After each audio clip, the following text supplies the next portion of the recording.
KT 아이언지사 화재 사흘째를 맞아 인터넷 회선은 거의 정상에 가깝게 무선 인터넷은 80% 중반 수준까지 복구가 완료됐습니다. 정부는 오늘 통신 3사 CEO들을 소집을 해서 후속 대책 마련에 나섰습니다. 신용등급 때문에 저축은행 대출을 이용하려는 분들의 경우 창구를 직접 찾아가는 게 가장 대출에 유리한 것으로 나타났습니다. 저축은행에서 대출 싸게 받는 방법 소개해드리겠습니다. KT 아이언지사 화재 사건을 계기로 그동안 효율성 중심으로 투자돼온 국내 IT 인프라 투자에 경종이 울렸다는 지적이 나오고 있습니다. 이번 사고의 원인은 무엇인지, 재발 방지를 위한 근본적인 대책은 어떤 게 있을지 짚어보겠습니다. 자영업자들이 많이 분포돼 있는 연매출 5억에서 10억 원 사이 구간에 적용되는 카드 수수료율이 대폭 인하됩니다.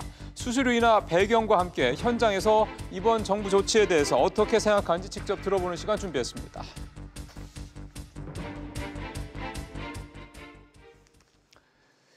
KT 아이언지사 통신구 화재와 이 복구 작업이 이제 사흘째를 맞고 있습니다. KT는 인터넷 회선 복구율이 98% 수준까지, 무선 복구율은 현재 84%까지 올라왔다고 하고 있습니다.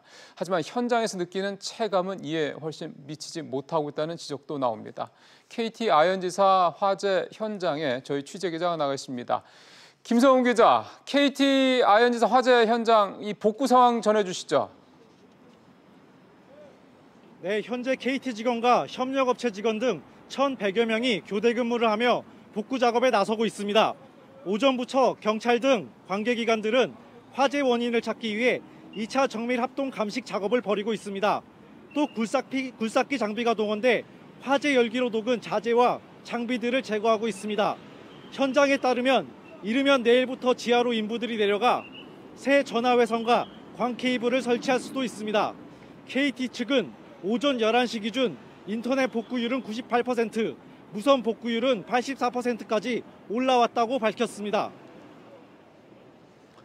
예, 지금 복구율이 상당히 좀 빠르게 진행되고 있는데 실제로 주민들 불편은 좀 나아졌습니까? KT 발표와 달리 주민들은 온도차를 느끼고 있습니다. 특히 상점별로 통신장애 복구 상황이 제각각이라 상점들의 불만이 커지고 있습니다. 이 일대 부동산과 음식점, PC방 등을 직접 둘러봤는데요. 무선 인터넷 신호가 약하거나 아예 통화 제한 지역 문구가 뜨는 곳도 있었습니다. 한편 KT는 복구 현황을 지속적으로 알린다는 방침이지만 복구 완료 예상 시점에 대해서는 말을 아끼고 있습니다. 지금까지 KT 아이언지사에서 SBS CNBC 김성훈입니다. 정부도 후속 대책 마련에 나섰습니다. 정치권에서도 이번 기회에 통신시설 관리 체계를 전반적으로 손봐야 한다는 지적도 나오고 있습니다. 역시 취재기자 연결하겠습니다. 김성현 기자. 네, 김성현입니다. 오늘 유영민 과학기술정보통신부 장관이 통신 3사 CEO들을 소집했다고요? 네, 그렇습니다. 유영민 과학기술정보통신부 장관은 오후 2시쯤 KT 아이언지사에서 통신 3사 최고 경영자를 긴급 소집했는데요. 유 장관은 이 자리에서 내일부터 정부와 통신사가 참여하는 TF를 가동하고 올해 말까지 통신망 안전 대책을 내놓겠다고 밝혔습니다. KT에 대해선 보다 적극적인 복구와 피해 보상 방안 마련도 주문했는데요. 유 장관 발언 들어보시죠. 통신구의 안전 강화 및 백업 체제 구축 등 통신 재난 대응과 예방에 대해서 정부와 통신사들은 적극적인 관심을 갖고 엄중한 마음으로 같이 만들어 나가야만 됩니다. 정치권에서도 좀 바꿔야 된다, 이런 필요성을 강조했다면서요? 네, 그렇습니다. 홍영표 더불어민주당 원내대표는 왜 이런 후진적인 사고가 발생했는지 철저히 분석하고 시설을 재점검해야 한다고 밝혔습니다. 관련 발언 들어보시죠. 소방법 규정에 허점이 있다면 법을 바꿔서라도 국가 기반 시설에 준하는 수준의 화재, 재난 대비 시스템을 갖춰야 합니다. 이런 가운데 주식시장에서 KT 주가는 2% 가까이 떨어진 채 장을 마쳤습니다. 지금까지 SBS CNBC 김성현입니다. 정부 여당이 카드 수수료 인하 방안을 최종 확정해서 오늘 발표했습니다. 내년부터 우대 수수료율 적용 구간을 30억 원 이하까지 확대하기로 한 가운데 수수료도 최대 1.4%까지 낮추기로 했습니다. 정지환 기자입니다. 서울 강서구 화곡동의 한 편의점입니다. 월 매출이 4,500만 원 가량인데 카드사가 챙기는 수수료만 월 70만 원에 달합니다. 저희 매출에 비해서 카드 사용 비율이 한 80% 정도 되고 있거든요. 그러다 보니까 카드 수수료 비율이 저희한테는 좀 많이 부담이 되고 있습니다. 더불어민주당과 정부는 당정 협의를 갖고 카드 수수료 인하 방안을 발표했습니다. 우선 우대 수수료율 적용 구간을 현 매출 5억 원 이하에서 30억 원 이하까지 확대키로 했습니다. 내년부터는 연매출 5억 원에서 10억 원까지는 1.4%, 10억 원에서 30억 원 구간은 1.6% 수수료율이 적용됩니다. 당정은 카드 가맹점의 93%가 우대 수수료율 적용 대상이 될 것으로 내다봤습니다. 이번 카드 수수료 개편 방안이 시행되면 매출액 30억 원 이하 250만 개 가맹점이 우대 수수료 혜택을 받을 것으로 전망됩니다. 가맹점당 약 214만 원. 이와 함께 현재 500만 원인 부가가치세 세액 공제 한도를 1,000만 원으로 늘리는 방안도 추진됩니다. 카드 수수료 체계 개편을 계기로 해서 앞으로 카드사들이 과도한 비용 구조를 개선하고 변화된 금융 환경에 맞게 경쟁력을 갖추어갈 수 있도록 제도와 관행을 개선하기 위한 작업. 한편 카드사 노조인 금융산업 발전을 위한 공동투쟁본부는 이번 대책으로 인력 구조 조정이 이어질 것으로 우려된다며 조만간 대의원 대회를 소집해 투쟁 방향을 결정하겠다고 밝혔습니다. SBS CNBC 정주환입니다. 신용등급 때문에 어쩔 수 없이 저축은행에서 대출을 받아야 되는 분들 적지 않으실 겁니다. 그런데 어떤 경로로 대출을 받느냐에 따라 이 대출 금리가 천차만별이었다고 합니다. 금리 차이가 얼마나 나는지도 알 수 있다고 하는데 황인표 기자가 자세하게 소개해드립니다. 같은 저축은행 대출이라도 어디에서 대출 신청을 했느냐에 따라 금리는 크게 달랐습니다. 금감원이 올해 있었던 신용대출 금리를 조사해보니 가장 높은 금리를 받는 곳은 전화대출이었습니다. 평균 금리가 21.7%에 달했습니다. 이어 모집인을 통한 대출, 인터넷과 모바일 순이었습니다. 가장 금리가 낮은 건 직접 저축은행을 찾아 대출을 받는 것으로 평균 금리가 17.4%였습니다. 금감원은 전화와 모집인 대출의 경우 광고비와 모집인 수수료가 대출 원가에 포함되면서 금리가 올라간다고 설명했습니다. 특히 모집인 대출의 경우 대출액의 약 3.7%를 수수료로 떼어가다 보니 그만큼 이자가 높아지는 것으로 나타났습니다. 담보대출 금리 역시 전화대출과 모집인 대출이 가장 높고 은행 창구와 인터넷을 통하면 절반 이상 이자를 낮출 수 있습니다. 금감원은 저축은행 중앙회 홈페이지를 통해 앞으로 대출 경로별 금리 차이를 안내할 예정입니다. 대출 경로별로 금리가 차등화되어 있는 부분을 고객들에게 알림으로 인해서 보다 합리적인 대출 경로를 선택할 수 있도록 하는 것이고요. 또 대출 경로별 금리 차이가 확대될 수 있도록 대출금리 산정 체계를 개정하는 등 금리 산정 합리화도 추진하겠다고 밝혔습니다. SBS CNBC 황인표입니다. 정부가 내년 초에 재등록 기한을 앞두고 자본금 미달로 폐업 우려가 제기되고 있는 상조업체에 대한 실태 점검에 나섭니다. 개정된 할부거래법에 따르면 상조업체가 내년 1월 24일까지 자본금을 15억 원 이상으로 증액해서 지자체에 재등록하도록 규정돼 있는데 자본금 15억 원 미만이 되는 상조업체를 대상으로 실태 점검에 나설 예정인데 146개 상조업체 가운데 66%가 현재 자본금 15억 미만 업체입니다. 식품의약품안전처가 아이코스 등 관련형 전자담배 유해성 분석 정보를 공개하라며 소송을 제기한 필립 모리스를 상대로 법적 맞대응에 나섰습니다. 식약처는 필립 모리스가 행정 절차를 생략하고 곧바로 소송을 제기한 것에 대해 일종의 노이즈 마케팅이라고 보고 향후 법정 소송을 이어갈 방침입니다.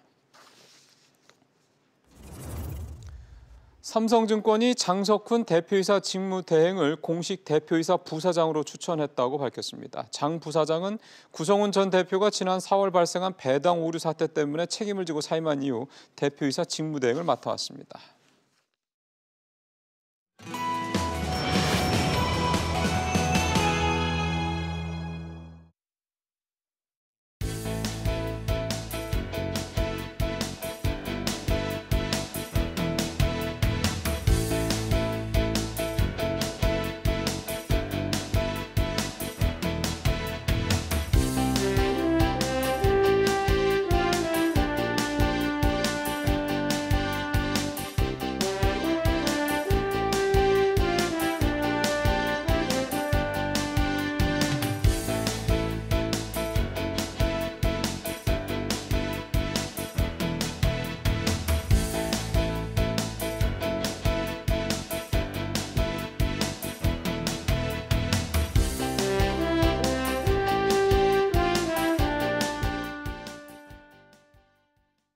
예, 지난 주말 KT 아이언빌딩 화재 때문에 이제 거의 일상이 마비 또는 뭐 정지되는 수준의 이른바 통신 대란이 좀 일어나서 아직도 많은 분들이 불편을 겪고 있습니다. 아직까지도 화재의 정확한 원인은 나오질 않은 상태인데 오늘 2차 합동 감식에 들어간 그런 상태입니다. 뭐 조만간 원인이 나오긴 하겠습니다만은 화재의 원인에도 원인이지만 이번 사태로 인해서 IT 강국이라는 우리의 자존심, 명예에 상당히 금이 가게 됐다는 것만은 부인할 수 없는 사실이 될 것 같습니다. 오늘 여러분들의 전문가와 함께 이번 사태를 좀 두루두루 짚어보도록 하겠습니다. 먼저 우석대 소방방재학과 공화성 교수님을 전화 연결해서 이번 사고의 원인과 왜 이런 일이 벌어지는지에 대한 얘기를 먼저 좀 짚어보도록 하겠습니다. 교수님 안녕하십니까? 네, 공화성입니다. 2차 감식에 들어갔는데 아직까지 뭐 기사상으로 봤을 때는 그 원인이 정확하게 나온 건 없습니다. 혹시 교수님께서 이 사건 보신 다음에 뭐 이거가 아니겠느냐 추정하신 바가 있다면 좀 말씀을 좀 해주시죠. 네, 일단은 방화가 원인이 아니라면 네. 전기 화재일 가능성이 있다 이렇게 생각을 합니다. 누전 같은 거 말씀하시는 건가요? 네네 그렇습니다. 지하통신구에는 전등 부분에서 어떤 전기 스파크라든가 누전, 합성 등에 의해서 화재가 발생될 수 있고요. 그다음에 전기를 공급해주는 분전반이 있는데 예. 그 분전반에서 어떤 단자가 접촉 불량이 생기면 거기에서도 불이 날 수가 있습니다. 그리고 일반적으로 지하통신구에는 또 습기가 많이 있기 때문에 예. 이 습기 물을 배출시켜주기 위한 배수 펌프가 설치가 됩니다. 네. 이 배수 펌프가 설치되어 있었다면 이 배수 펌프는 전력 소모가 많거든요. 그래서 전기 스파크가 일어난다고 하더라도 그 양도 상당히 큽니다. 그래서 그로 인해서 화재가 발생될 수가 있다 이렇게 생각합니다. 그 교수님 혹시 2000년도에 여의도에서도 왜 이런 화재 사고가 한번 있었잖아요. 네. 그때 화재 원인이 정확하게 뭐라고 밝혀졌었는지 좀 혹시 알 수 있나요? 네. 일단 그 2000년도의 화재는 금방 말씀드렸던 분전반 네, 그 단자 접촉 불량에 의한 화재로 알고 있습니다. 그렇군요. 그 이전에도 예. 1994년도에도 또 화재가 발생했었어요. 이런 공통구 이런 데서요? 예, 서울 종로 5가죠. 그 통신구에서 화재가 발생됐고 2000년도에는 여의도에서 글쎄요. 그 공동구라고 해서 전기시설, 통신시설 이런 것들이 종합적으로 들어가 있는 이런 공동구에서 화재가 발생됐습니다. 그러면 지금 교수님 말씀하셨던 그 앞에 94년도, 2000년도 사고 때, 그다음에 이번 이제 사고 전체적으로 좀 사고 원인이 좀 그 말씀하셨던 그런 부분 중에서 하나가 아닐까라는 좀 추정이 되는데, 근데 이번에 사고를 보면은요. 화재 사고는 아현동에 있는 KT 지사에서 발생을 했는데 그 피해가 고양시 인근까지 있었다는 얘기가 나오는 거 보면은 왜 이렇게 넓게까지 이 피해가 분산돼서 나타나는지 이게 좀 궁금하다 하신 분들이 있습니다. 왜 그럴까요? 네. 이번 그 KT 아현국에서 공급하는 곳은 서울의 그 중구, 그다음에 용산구, 그다음에 서대문구, 마포구 일대하고 은평구와 경기도 고양시 일부 지역까지 그 통신시설을 공급하도록 되어 있습니다. 그렇기 때문에 예. 그 KT가 제공하는 휴대전화라든가 유선전화, 초고속 인터넷 이런 등이 고양시까지 파급 효과가 있을 수 있습니다. 그렇군요. 근데 참 안타깝기도 하고 놀랍기도 한 거는 이런 중요한 시설, 거의 국가 기관 시설이죠. 이런 시설인데도 스프링클러조차 설치가 안 돼 있었다고 하대요. 그게 소방법 위반이 아니다라는 얘기도 있고요. 네. 현행 소방법에는 지하통신구에는 그 길이가 500m 이상일 경우에만 어떤 화재 경보기라든가 연소 방지 설비 이런 것들을 설치하도록 규정하고 있습니다. 그런데 이번 그 KT 지사는 통신구의 길이가 한 80m 정도라고 합니다. 그러니까 500m 미만인 것이죠. 그러니까 소방시설 설치 대상에는 전혀 제외가 되어 있습니다. 그런데 이런 소방시설을 설치하지 않아도 그 법적으로는 문제가 없는 것인데 네. 이 소방법이란 것은 그 안전을 위한 최소한의 규정이기 때문에 소방법에서 반드시 규정하지 않더라도 그러니까요. 이런 그 국가기관 시설과 같은 이런 중요한 시설에는 만반의 안전 설비를 갖추는 것이 필요하겠습니다. 그러니까 그거를 설치해야 되는 건 KT 아닙니까? 그렇습니다. 그러면 KT가 그렇게 최소한의 이런 소방 안전시설조차 안 했던 거는 결국은 비용 때문에 그렇다고 봐야 되는 거죠? 첫 번째는 그럴 수 있고 두 번째는 안전에 대한 의식이 너무 낮아서 예. 그런 것을 설치해야 되는지도 모를 수도 있었을 겁니다. 야, 참 그렇게 교수님 말씀하시니까 진짜 이건 좀 아닌 것 같다는 생각도 드는데요. 근데 아까 잠깐 2000년도 여의도 그 공동구 얘기 그 화재 사건 말씀을 드려서 그런데 그게 이제 물론 시간 한 20년 가까이 되긴 했습니다만 비슷한 사건이라고 봤을 때 그때 위에 바뀐 게 없다라는 생각이 드네요. 네, 1994년도죠. 서울 종로구 그 통신구에서 화재가 났을 때는 이제 통신구에 대한 소방시설 설치 규정조차도 없어서 2000년도에 다시 이제 공동구에서 화재가 나면서 공동구에도 소방시설을 설치 규정을 마련해야 되겠다 이렇게 했는데 그 공동구에는 길이에 관계없이 예. 그 소방시설을 설치하도록 규정해 놓고 예. 통신구에 있어서는 공동구보다는 좀 위험성이 좀 덜하기 때문에 여기는 또 길이 제한을 둬서 금방 말씀드린 대로 500m 이상에만 어떤 소방시설들을 설치하도록 이렇게 규정을 해놨기 때문에 이것이 또 문제가 된 거예요. 그런 규정은 누가 만드는 겁니까? 소방청에서도 만들 수 있고 네. 그다음에 입법기관이 국회의원 이런 곳에서 정부에서도 만들 수 있고. 아니 굉장히 답답해하실 것 같아서 국민들께서 시청자분들께서 그래서 그런데 근데요 이게 이제 KT에서 사고가 계속 사실은 말씀하셨던 사고들 다 KT에서 이제 벌어진 건데 다른 통신사들은 이런 시설을 갖고 있지 않나요?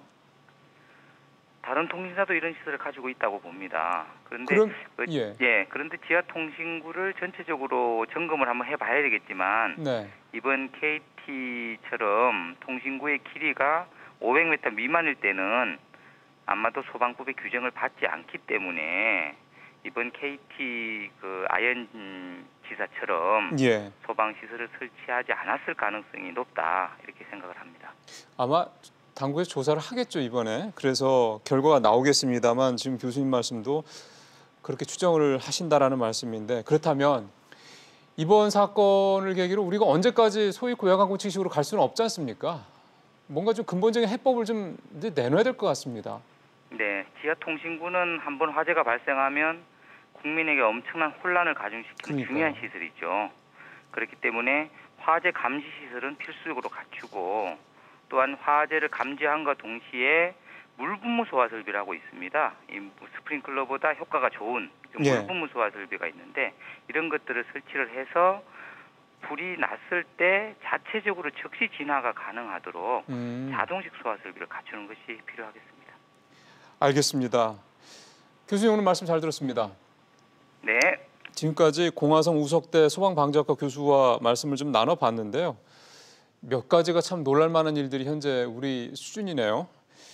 자, 그렇다면 이 상황을 좀 보면서 많은 분들이 이 화재가 한 군데서 났는데 이렇게 많은 곳에서 또 많은 사람들 또 많은 자영업자들이 재산상의 손실을 보거나 또 일상생활에서 큰 불편을 겪는다라는 거는 지금 우리가 어떤 사회에 살고 있냐라는 부분에서 다시 한번 생각해 볼 수 있는 계기가 됐다 이렇게 생각하시는 분도 있습니다. 또 하나는 우리가 정말 IT 강국 맞아라는 어떤 그런 생각도 좀 다시 하게 됐고요.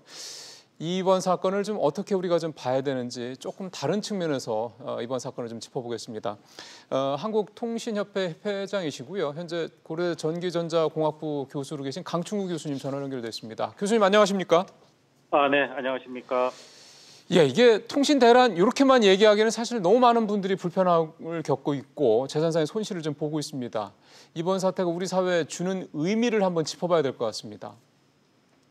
네, 사실 저희가 이제 모르는 사이에 저희 일상이나 경제 활동에서 이 네트워크 연결성이 얼마나 중요하게 자리를 잡았는지 이제 사실 모르고 살았죠. 예. 네트워크 연결성에 대해서 저희가 굉장히 이제 의존도가 높았다는 걸 이번에 이제 고통스러운 이제 경험을 하게 됐는데요. 다르게 얘기하면 이제 기술 발전에 따라서 저희가 엄청난 혜택을 즐기고 살긴 했는데, 그 과정에서 저희가 이제 그 한계점과 문제점을 어떻게 보면 이제 간과를 하지 않았나 그런 생각이 듭니다. 지금 이제 뭐 굉장히 값비싸고 고통스러운 대가를 이제 치르고 있는 셈인데요. 이번 기회에 이제 통신 네트워크의 연결성이 우리한테 미치는 파급력 그리고 우리가 대응할 수 있는 그 한계 이런 걸 한번 고민해보는 그런 기회가 됐으면 좋겠네요. 그러니까요. 사실 그러면서 또 드는 생각이 우리가 사실 그동안 세계적으로 IT 강국이다, 뭐 초고속 인터넷에 있어서는 뭐 글로벌 넘버 원이다, 이런 식으로 사실 국내외 어떻게 보면 자랑을 했고 스스로도 자부심을 갖고 왔었는데 이번 사태를 보면 뭔가 좀 굉장히 허술하다, 뭔가 좀 굉장히 우리가 놓치고 있다 이런 생각이 좀 들거든요. 뭐가 문제일까요? 글쎄요. 저는 이게 사실 저희 우리나라만의 문제는 아닐 수도 있다는 생각은 들긴 합니다. 예. 물론 이제 우리한테 이 문제가 직면한 게 안타까울 뿐인데요. 이게 좀 역설적인 얘기가 될지는 모르겠지만은 아마 이제 저희 대한민국이 가장 이제 앞서 나가는 최고의 통신 인프라를 이제 구축하고 있기 때문에 문제가 더 복잡해진 거라고 그렇게 볼 수도 있지 않겠습니까? 예. 사실 이제 기술이 발전하면서 이렇게 통신 장비에 대한 의존도는 더 높아지고요. 그렇죠. 또 첨단 기술 도입에 따른 이제 취약성이 공존할 수밖에 없지 않겠느냐 그런 생각이 좀 듭니다. 그래서 저희가 이제 앞서 나가기 때문에 먼저 이런 또 아픈 경험을 하게 됐다는 생각도 들고요. 그래서 앞으로도 이제 기술 개발과 이제 또 통신망 구축 과정에서 더 많은 고민을 할 수 있는 그런 좀 계기가 됐으면 좋겠습니다. 그러게요. 뭐 역설적이긴 하지만 네. 그런 게 반면교사가 돼서 조금 더 잘 만들어질 수 있다면 참 다행일 수 있긴 한데, 근데 참 이번에 많은 분들이 걱정을 하셨을 거라고 보는 게 AI, 인공지능, 뭐 사물 인터넷, 자율주행차 등등등 이른바 4차 산업혁명의 각종 기술들이 이제 조금씩 더 우리 사회, 우리 현실에 이렇게 좀 보편화돼 가고 있거든요. 네. 근데 그렇게 되면 될수록 이런 상황이 벌어졌으면은 더 끔찍한, 더 굉장히 아주 문제가 되는 상황이 벌어질 수 있겠다, 이런 우려도 좀 들더군요. 네, 맞습니다. 저희가 이제 사실은 전 세계 최초로 5G망도 이제 상용화를 하게 되고, 그렇죠. 이러다 보면 저희가 연결성에 대한 의존도가 더 높아질 수밖에 없거든요. 더 많은 단말들이 네트워크에 접속하게 되고, 또 자율자동차나 뭐 사물 인터넷 이런 걸 기반으로 하는 이제 4차 산업 자체가 저희가 소위 얘기하는 초연결성의 이제 중요성을 얘기를 하게 되는데요. 특히 뭐 자율자동차 같은 경우는 인명과 직결되는 그런 상황에서 이 네트워크의 생존성이나 신뢰성이 더 치명적인 문제가 될 수밖에 없죠. 그렇죠. 네. 예. 그래서 이런 문제들에 대해서 충분히 고민하면서 기술 개발이 좀 이루어졌으면 좋겠고요. 예. 저희가 그 목표 실현하기 위해서 이제 어떻게 대응하느냐가 지금부터 이제 또 다른 문제인 것 같습니다.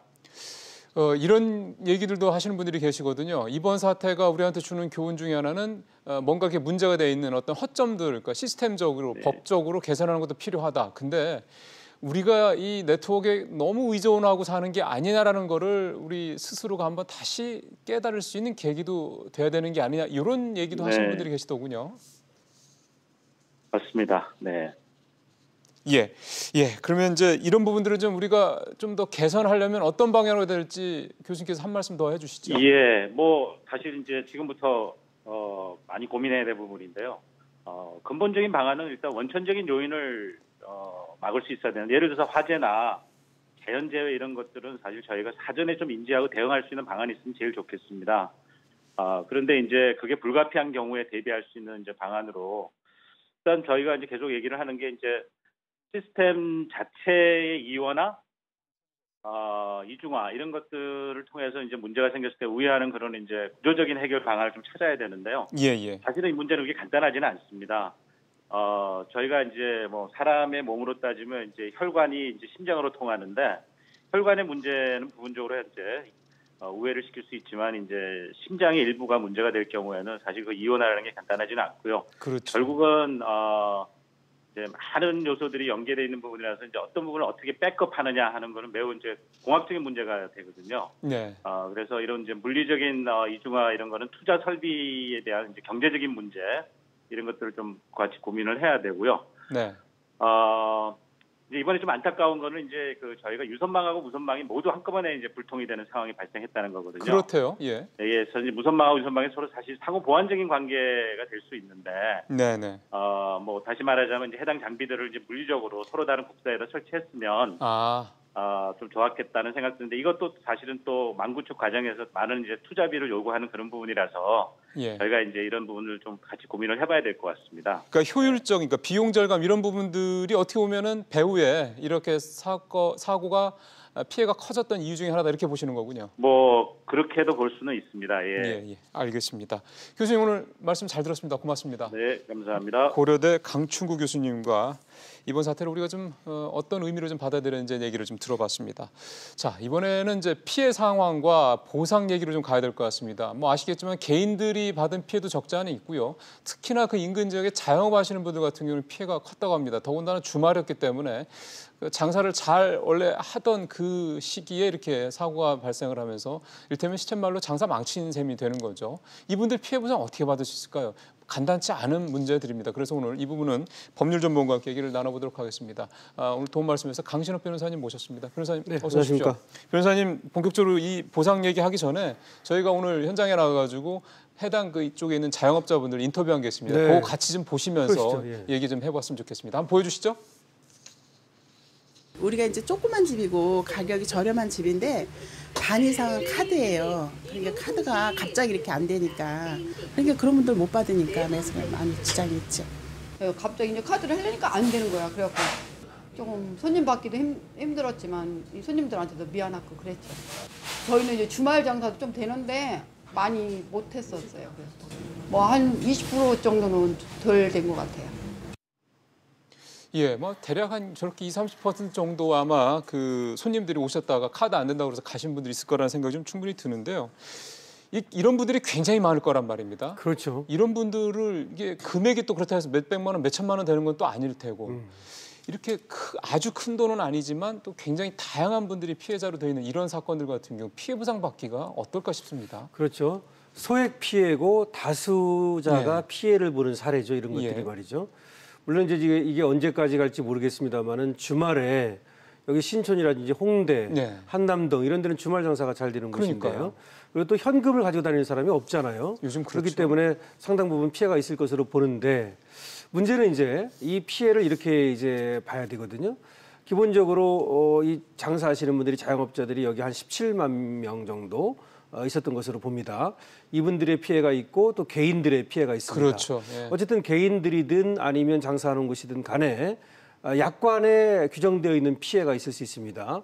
약관이라고 하는 건 뭐냐면 KT 약관. 그거는 KT하고 이 개인이든 또는 뭐 자영업자든 간에 하나의 거래 약속인 겁니다. 그래서 거기에 따라서 일단 피해 보상을 받을 수 있겠죠. 그건 뭐냐면은 이제 그 통신이 마비된 그거에 대한 거 말이죠. 그래서 초고속 인터넷이라든지 IPTV라든지 이런 것들 말이죠. 여기에 대해서는 뭐 6배까지 그 내에서 말이죠. 6배 그러니까, 내에서. 예, 연속 3시간 이상 동안 서비스를 못하면 고객에게 과실 없이 말이죠. 시간당 월정액과 부가 사용료 그 액수의 6배 이내에서 고객과 KT가 협의를 하도록 되어 있습니다. 예. 그다음에 이제 IPTV 같은 거는 시간당 월정액의 3배까지 이렇게 돼 있습니다. 이런 것들은 이제 이미 규정이 되어 있는 약관에 있으니까 이제 거기까지는 받을 수 있겠죠. 문제는 뭐냐면 그거 말고 이제 지금 얘기한 장사 못했다는 거 아닙니까? 그러니까요. 저 장사 못한 것은 이 약관에 의해서 받을 수 없습니다. 그렇죠. 그렇게까지 약관에 들어가 있지는 않아요. 예, 그렇죠. 그리고 그거는 통상 손해가 아닌 특별 손해라고 얘기합니다. 쉽게 말하면 이제 간접 손해다 이렇게 볼 수 있겠죠. 직접 손해가 아니라. 근데 그런 것들은 몇 가지가 있어야 되는데 하나는 이 KT의 고의 과실이 먼저 있어야 되는 것이고요.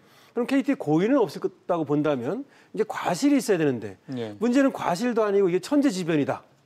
그야말로 막을 수 없는 것이었다. 그러면 일단 보상을 못 받는 겁니다. 이 전기 누전으로 나중에 최종적으로 확인돼도 마찬가지입니까? 저거는 그래서 이 화재 원인을 밝혀야 됩니다. 그렇군요. 이제 화재 원인이 어떻게 나느냐에 따라서 KT에 과실이 있다고 볼 수도 있고 일단은 과실이 있는 것으로 보여집니다. 왜냐하면 뭐 지진이 난 것도 아니고 천재지변을 벼락에 친 것도 아니니까요. 그다음 두 번째는 이 청구를 하는 쪽에서 즉 이제 장사하시는 분들이 말이죠. 이 손해액을 입증을 해야 되고 손해 사실을 증명을 해야 됩니다. 그럼 손해 사실을 증명하려면 우리 집에 손님이 왔다가 카드가 안 된다 그래서 바로 그냥 갔다. 이렇게 돼야 되는 거고 또 하나 뭐가 더 이제 문제는 전화로 주문하잖아요. 예를 들어서 뭐 중국집이라든지 많은 이런 어떤 음식 가게가 전화 주문해가지고 되는데 전화가 안 됐다. 예를 들어서 또 PC방 같은 데는 아예 인터넷이 안 되면 PC방이 안 되는 거잖아요. 뭐 이런 것들이 피해가 막대할 수 있는데 그 사실을 어떻게 증명할 것이냐. 그럼 하나하나 왔던 사람을 사진을 찍어가지고 뭐 사인을 받을 수도 없는 거고 이런 문제가 있고요. 또 하나는 그런 사실이 있다 하더라도 손해액을 입증을 해야 돼요. 얼마인지. 그렇죠. 그 사람이 와서 짜장면만 먹을지 아니면 탕수육까지 시켜 먹을지 그걸 알 수 없지 않습니까? 알 수가 없는 겁니다. 그렇기 때문에 결과적으로는 소송에 가가지고는 이렇게 뭐 공동 지하구든 통신구든 간에 민사소송으로 가서 배상을 받은 예는 없습니다. 그러면은 변호사님께서 찾아보셔도 이런 판례는 없었다. 그렇죠. 그럼 이게 일방적으로 이 자영업자분들한테 너무 좀 억울한 상황 아닙니까?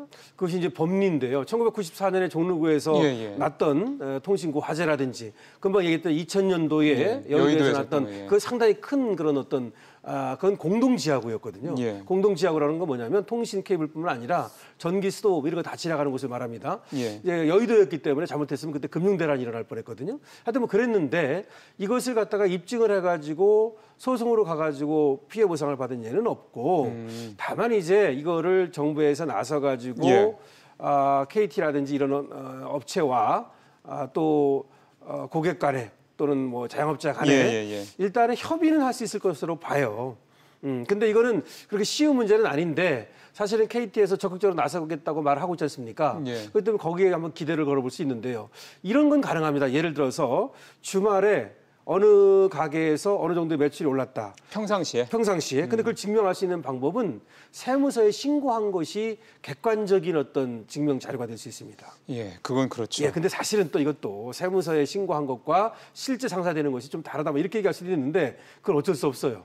말하자면 그런 걸 가지고 실제 이익이 얼마나 났느냐. 또 팔에 따라서 다 이익은 아니잖아요. 뭐 그런 식으로 산출을 추정해서 다시 말해서 이틀 동안 장사를 못했다 그런다면 이틀 동안 장사를 못해서 얼마의 피해가 있었느냐라는 걸 추정을 하고 거기에 대해서 이 자영업자나 개인이나 또 KT나 이렇게 만약에 정부의 어떤 주선을 통해서 협의가 된다면 거기에 대해서는 어느 정도 이제 보상이 가능하다는 것인데 만약에 자율적인 협약이 이루어지고 협의가 된다면 좋겠고 그게 안 된다면 공정거래위원회의 어떤 분정조정 신청 그 한국 공정거래 분정조정원이라고 있어요. 그 분쟁 조정원. 분쟁 조정원. 이런 데다가 한번 이제 신청을 해볼 수도 있고요. 그것도 안 된다면 이제 마지막으로 아까 얘기했듯이 법원으로 가는 소송을 가는 건데. 법원으로 가가지고는 사실은. 근데 자영업자들 소송 이렇게 할 정도 시간도 없고 돈도 그리고 이 금액이 겁니다. 아까 여기서 잘 말씀하셨는데 금액이 이틀 동안 못했다 해도 몇십만 원, 많아 몇백만 원이란 말이죠. 그렇죠. 이거 가지고 소송하다가는 그 피해가 더 커서 사실은 저는 이렇게 봅니다. 이번에는 KT에서 적극적으로 나서서 알아서 어느 정도 이제 협약을 통해서 또 정부가 좀 주선하고요. 그래서 뭐 전부 다는 아니라 하더라도 증명되는 부분 거기에 대해서 보상을 해주는 것이 옳다 이렇게 봅니다. 어찌 보면은 이런 거에 있어서 나중에 하나의 선례를 하나 만드는 것도 좋은 선례를 만드는 것도 이번 계기가 이번 사태가 그나마 좀 이런 좋은 어떤 긍정적인 점이 있었다라는 걸 남길 수 있지 않을까 싶네요. 아까도 저 교수님 말씀하셨는데 법에 뭐 500m가 안 돼가지고 뭐 이 예방 시스템이라든지 이 또 스프링클러 이런 거 없었다 그러는데 법이라고 하는 것은 최소한이거든요. 그렇죠. 그러니까 예를 들어서 이렇게 말할 수 있습니다. 법에 없다고 그래서 집에 잠금 장치 안 하고 또 문 잠그지 않습니까? 안 잠굽니까? 그러니까 쉽게 말해서 우리 집에 다 잠금 장치하고 이렇게 하는 이유가 법에 없어도 도둑을 막기 위한 것이잖아요. 그렇죠. 마찬가지입니다. 그래서 법에 없다고 그래가지고 이렇게 뭐 예방 시스템 또는 방지 시스템 이런 거 안 한 것들은 이제 문제가 있고요. 그래서 거기에 대해서는 책임을 좀 져야 되고 적극적으로 나서야 된다 이렇게 봅니다. 알겠습니다. 말씀 고맙습니다. 변호사님. 고맙습니다.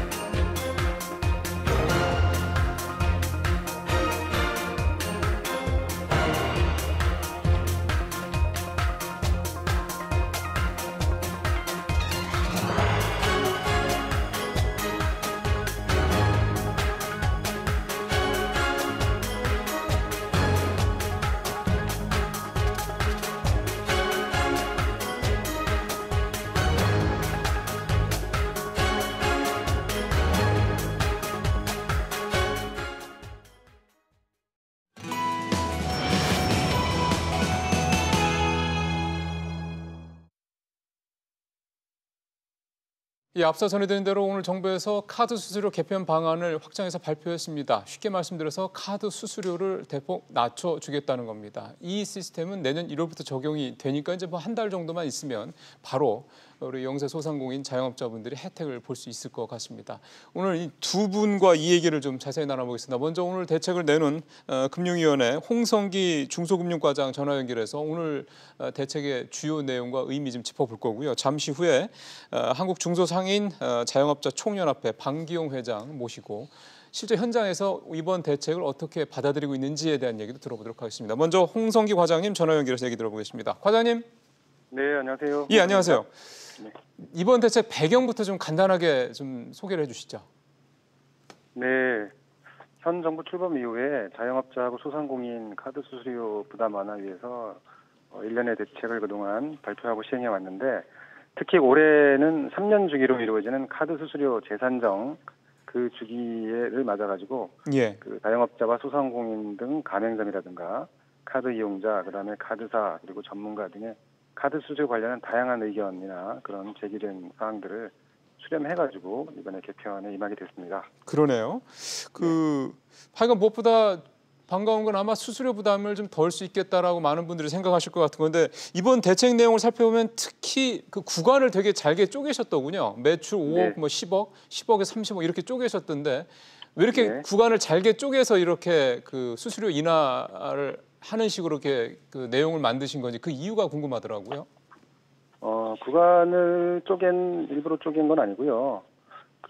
기본적으로 현행 영세 또는 중소 가맹점이라고 해가지고 좀 우대 수수료를 적용받고 있는 그런 분들 이외에 또 추가적으로 우대 수수료를 적용하게 되는 그런 대상들을 신설을 하다 보니까 구간이 좀 늘었습니다. 예를 들면 기존에는 3억 이하, 3에서 5억 이하 이게 그렇게만 우대를 했는데 네네네. 추가적으로 5억에서 10억, 그다음에 10억에서 30억 구간도 신설을 하다 보니까 조금 칸이 좀 늘었네요. 아니 근데 그거를 되게 현장에서는 좋게 봐서 제가 오늘 그 과장님한테 그걸 여쭤본 건데요. 실제로 5억에서 10억 사이 매출이 되는 분들의 사실 많은 영세 자영업자들이 몰려 있다고 하더라고요. 뭐 예를 들어 편의점 같은 데들. 그래서 이번 조치가 실질적인 효과가 있지 않겠냐 이런 기대감들이 나와서 오늘 그걸 여쭤본 건데요. 어쨌든 이제 이런 대책을 내놓으셨고 정부에서도 이런 효과가 예상이 된다 하시는 게 있을 것 같습니다. 네, 그렇죠. 네.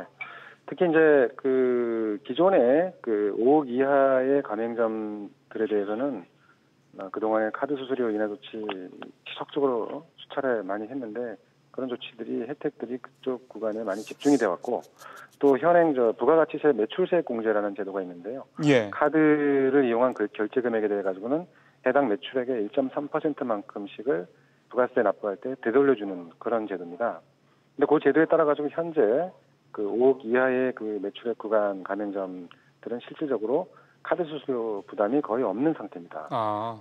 하지만 이제 그 윗 구간 차상위 계층이라고 저희가 얘기했는데 매출액 5억 원 초과 자영업이나 소상공인들은 최근에 내수 부진이라든가 인건비, 임대료 이런 비용 인상 때문에 어려움이 많은 반면에 2% 내외 좀 상대적으로 높은 수수료를 부담하고 있는 측면을 고려해서 이번에 카드 수수료 인하 혜택을 이런 구간에다가 집중했습니다. 얼마 전에 보니까 당국에서 이제 카드사들이 수수료 인하를 할 수 있는 정도의 여력이 1조 4천억 정도 있다 이렇게 이제 발표한 내용이 있더라고요. 네네. 그래서 뭐 일각에서 그런 얘기도 하더군요. 그거 좀 진작에 조사를 해서 그런 여력이 있는지 알았으면 좀 진작에 수수료를 내리지 않았겠느냐 뭐 이런 얘기입니다. 이거 어떻게 보십니까? 지금 카드 수수료 체계가 현행법에 어떻게 되어 있냐면은 소위 말해서 카드 가맹점이 부담해야 되는 것이 합당한 비용, 즉 적격 비용이라고 하는데요. 이 적격 비용을 기초로 해서 수수료를 산정하는데 이거는 어느 정도의 어떤 경제 주기 이런 부분들을 감안을 하다 보니까 3년 주기로 산정을 합니다. 그래서 2012년도에 처음으로 시행이 돼서 2015년에 이어가지고 이번에 세 번째 주기로 카드 수수료 원가 재산정을 맡게 됐고요. 그거를 통해서 앞으로 향후에 이제 3년 동안 또 적용이 될 예정입니다. 그렇군요. 네. 마지막 한 가지만 더 여쭤볼 텐데 지금 카드 업계는 상당히 반발하더군요. 노조도 파업을 하겠다라고 얘기도 하고 있고 이런 얘기까지 나오고 있고 정부에서 이제 이런 카드 업계 반발 어떻게 좀 대응을 하실 계획이신지 궁금합니다. 사실 방금도 카드 노조 관계자들하고 면담을 하고 왔는데요. 네네. 이분들한테 이번에 카드 수수료율 체계가 어떻게 구성되었고 카드사한테 미친 영향이 어떻고 하는 부분들에 대해 가지고 어느 정도는 설득을 시키기 위한 이해와 협조를 좀 구했습니다. 예. 그리고 특히 이분들이 좀 우려하는 그런 부분들이 있는데 전부 다 내려가는 거 아니냐라는 그런 부분들인데 상대적으로 저희가 그 500억 초과 부분의 어떤 그 가맹점들에 대해서는 그 마케팅 혜택을 많이 부여받으니까 그에 상응하는 마케팅 부담을 그 카드 수수료에 얹게 되면 그 부분은 좀 더 인상되는 효과가 있지 않겠느냐라고 하는 부분을 통해 가지고 좀 어느 정도는 좀 설득이 된 것 같습니다. 그리고 아울러서 카드 업계가 좀 더 그 이번 계기에 좀 더 뭔가 그 새로운 먹거리를 창출할 수 있거나 수익원을 좀 더 확대할 수 있는 그런 부분을 같이 지혜를 모아가지고 찾아보기로 했습니다. 알겠습니다. 저희 방송하기 직전에 그 노조 관계자분들이랑 또 만나셨군요. 그분들은 사실 걱정할 만한 얘기긴 하니까요. 네, 알겠습니다. 그렇죠. 과장님 오늘 말씀 잘 들었습니다.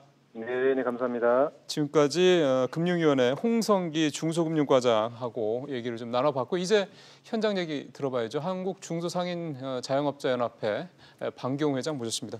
어서 오십시오, 회장님. 네, 안녕하십니까. 방기용입니다. 예. 실제로 오늘 나온 정부 대책이 우리 회장님을 비롯한 이 소상공인분들, 자영업자분들 수수료 부담을 꽤 덜어준다 이렇게 평가가 되십니까? 그렇습니다. 우리 자영업자 입장에서는 역대 있을 수 없었던 가장 획기적인 대책이고 대환영할 만한 일이다 이렇게 평가를 하고 있고요. 대환영이라는 표현까지 쓸 줄은 몰랐습니다. 왜냐하면 이 카드 문제가 한두에 든 게 사실 아니고 어제 오늘 문제가 아니거든요.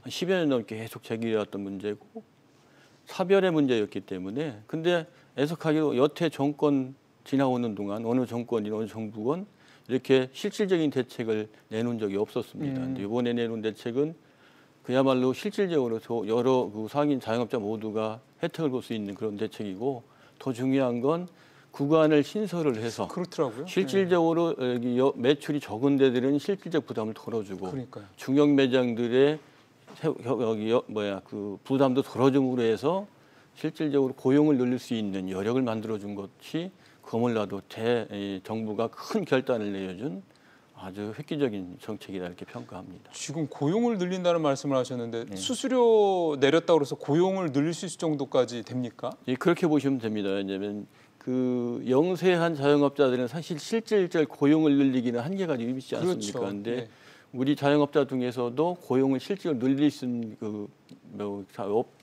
계층은 매출 사이즈가 매출이 좀 긴 데들 100억이라든지 50억 이런 데는 꽤 많거든요.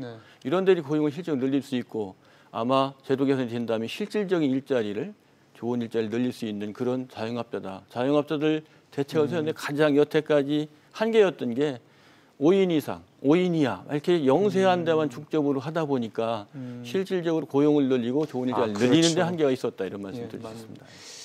이거는 이제 우리 시청자분들의 이해를 돕기 위해서 그냥 드리는 질문입니다.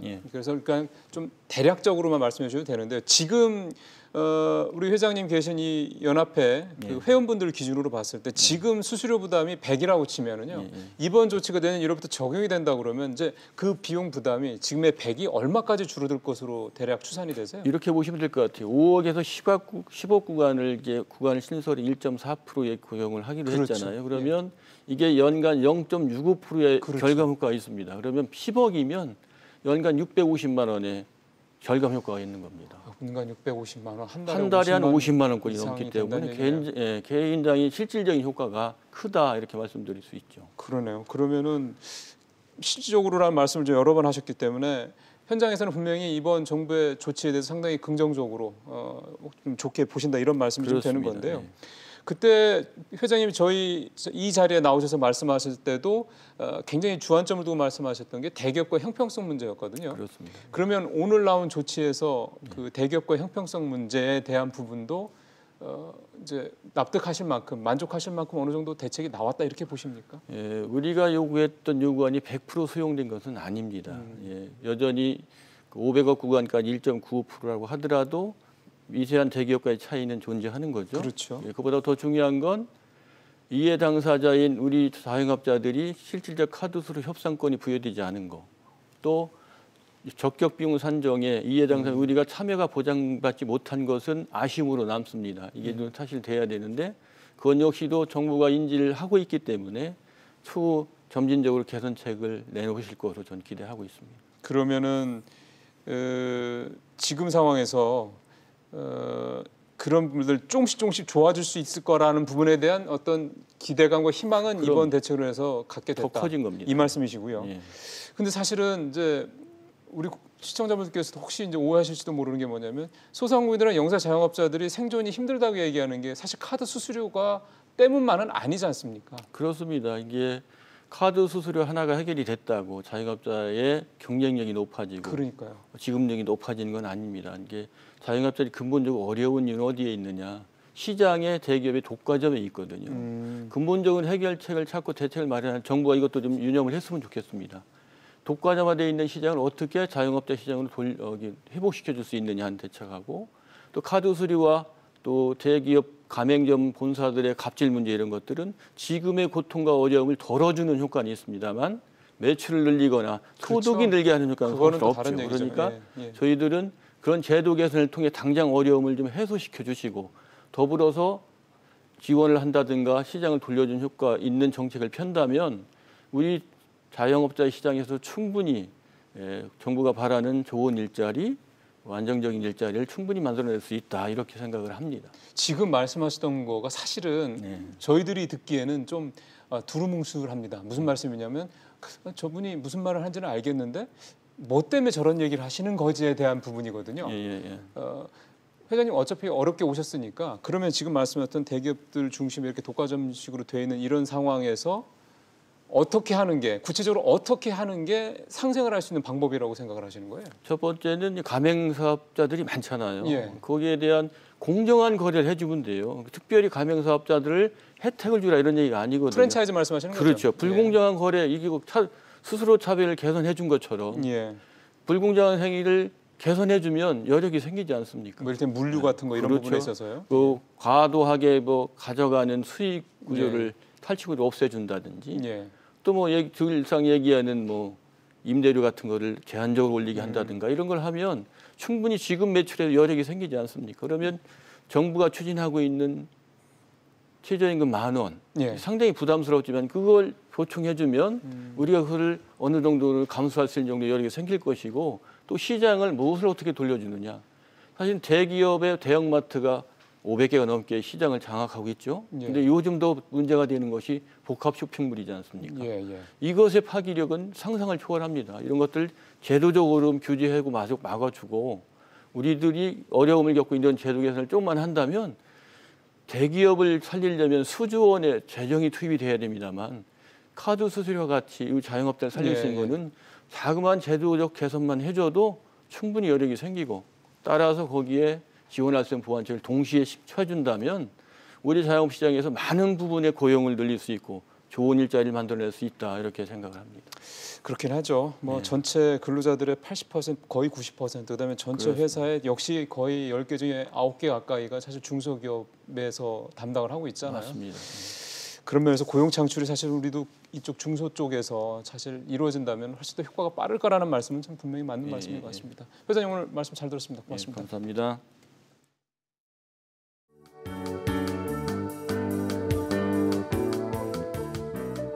안녕하세요. K웨더 라이프스타일 예보 셨습니다. 안개와 미세먼지가 뒤섞여 시야가 뿌연 곳이 많습니다.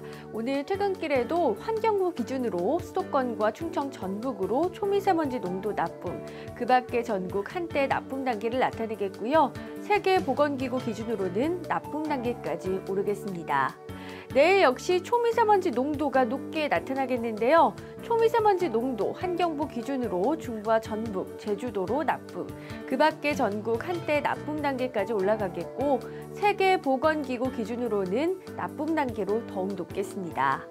중부지방 초미세먼지 농도가 무척 높겠고 아침 한때 비가 떨어지는 곳이 있겠는데요. 한낮에 서울 12도가 예상됩니다.